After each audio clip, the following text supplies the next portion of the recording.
여러분 안녕하십니까? 이 민주당 이재명의 파기환송을 이 심리하기들 서울고등법원이 이 이재명의 재판이 원래 5월 15일에 예정되어 있는데 이거를 대선 이후인 6월 18일에 연기했습니다. 정말 충격적입니다. 이재명 쪽에서 대선 이후로 미뤄라 온갖 급박하고 협박을 하고 그렇지 않으면 탄핵하겠다라고 하니까 여기에 손을 뜬 걸로 보입니다.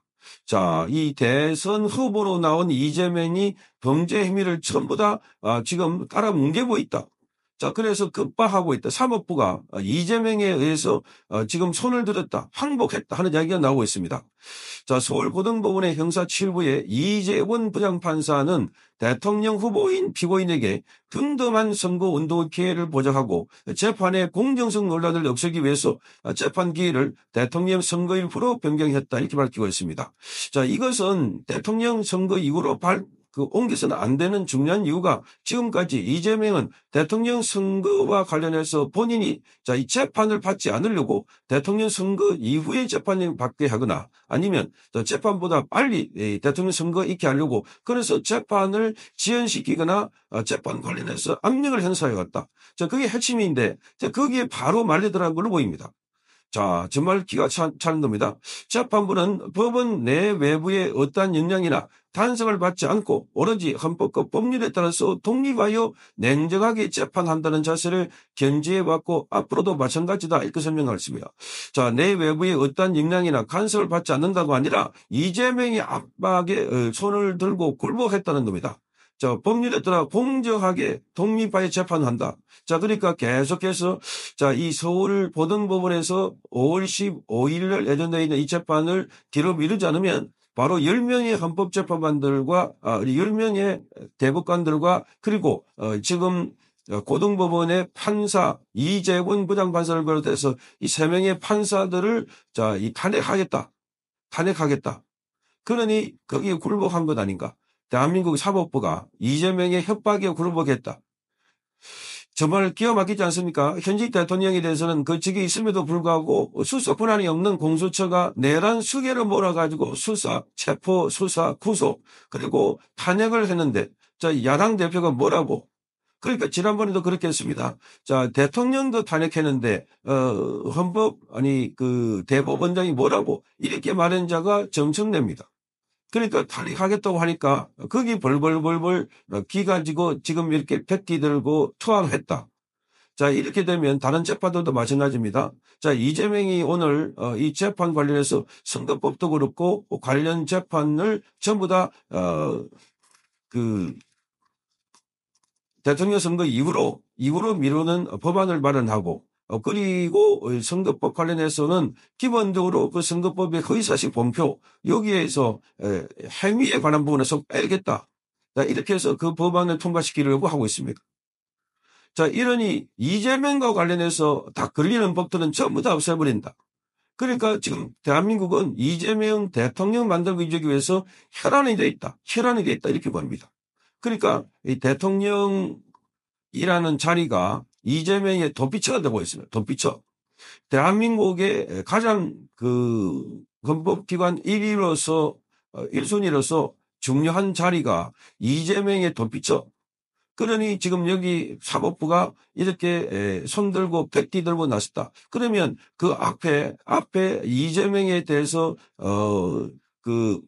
대법원으로부터 사건 송달을 받자 말자 바로 신위기일을 지정하고 그리고 관련 내용들을 송달하고 거기다가 모자라서 법원 지금까지 보내가지고 한 번은 다 시효했단 말인가.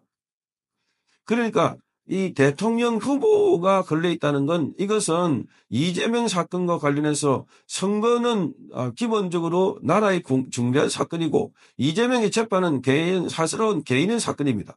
이재명이 범죄리지 않았더라면 재판받을 일이 없는 겁니다.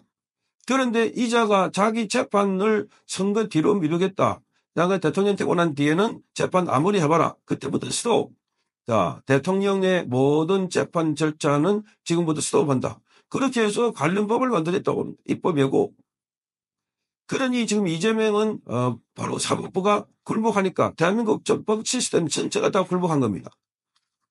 헌법재판소에서 이재명에게 굴복했다. 그리고 헌법재판소에서 문영배가 저번에 한 인터뷰를 통해서 나타난 바 있다면 왜 그렇게 시한에 걸렸나? 만장일치를 하기 위해서. 그러니까 거기 만장일치. 아니 5대3, 4대4 그 다른 의견이 있었는데 그 사람들 설득하기 위해서. 그래서 자기들은 재판은 잘했기 때문에 잡음이 없다 이렇게 말했습니다. 잡음이 없다. 잡음이 없는 게 아니고 윤석열 대통령의 반연 탄핵을 했기 때문에 우파 진영에서 좀 속된 말로 바보같이 저항도 못하고 국민의힘에서 반발도 못하고 하니까 잡아보지 조용히 넘어간 거지. 만약에 이재명에 대해서 이 분리하도록 윤석열 대통령의 탄핵을 기각했으면 얼마나 시끄러울까. 그러니까 지금 대한민국은 완전히 뒤집어져 있는 나라다. 뒤집어져 있는 나라.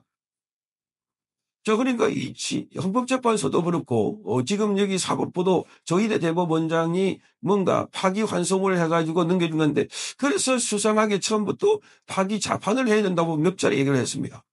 파기자판을 했더라면 이재명의 자격은 끝나고 이재명은 파기자판해갖고 징역 1년의 집행유예 2년이 됐더라면 그 배지가 달아나고 후보 자격이 박탈되는 겁니다. 자, 그럼 끝나는 건데 이게 환송을 함으로 해서 지유진 시한을 끌게 해주고 그리고 민주당으로서 반격이나 공격을 할 수 있는 시간 여유를 줬다는 겁니다. 자, 그걸 기다렸다는 듯이 계속해서 공격하고 탄핵하겠다.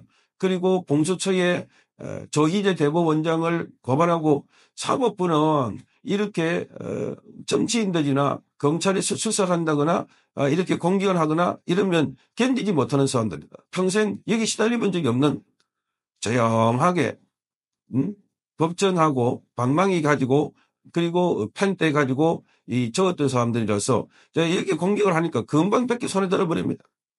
이게 대한민국입니다. 누구 하나 저항하는 사람 없고 내부의 전직 판사가 이게 잘못됐다고 정하는 사람 없습니다. 자, 조희대 대법원장이 파기환송을 한 지 며칠 지났다고 벌써 여기에 이 파기환송을 받던 이재원 부장판사를 포함해서 3명의 부장판사, 자, 전부 다 뺏기를 드는 걸로 보입니다. 자, 이러니 대한민국은 믿을 수 없는 나라다. 대한민국은 이게 지금 사법이 쿠데타 일어난 사법 쿠데타. 조희대 대법원장이 파기환송을 한 게 사법 쿠데타가 아니고 여기에 이재원 부장판사 같이 서울고법의 형사 7부가 이재명의 협박에 못 이겨가지고 이재명의 이 선고를 내려야 되는데 못 내리고 바로 재판이 선거 끝나고 난 뒤에 이재명 대통령이 만들어주고 난 뒤에 그때 하겠다 하는 것 하지 않겠다는 거고 이재명의 선거 관련해서 나는 대통령이 되었다 선언한 거 또 같다 보입니다. 그러니 대한민국은 끝났다. 야, 정말 큰일 났습니다. 이런 나라에 우리가 어떻게 애들 키우고 교육시키고 미래가 있다고 희망이 있다고 말할 수 있습니까? 이재명은 모든 걸 대통령 됨으로 해서 전부 다 우민무효로 만들어버리려고 하는 그래서 대통령이 자기 범죄의 도피처가 되려고 하는 이런 상황에 처해 있다 이렇게 봐집니다. 자, 이제는 국민들이 저항을 해야 되지 않을까 그리고 표로 심판을 해야 되지 않을까 그렇게 봅니다. 성창경 기기였습니다.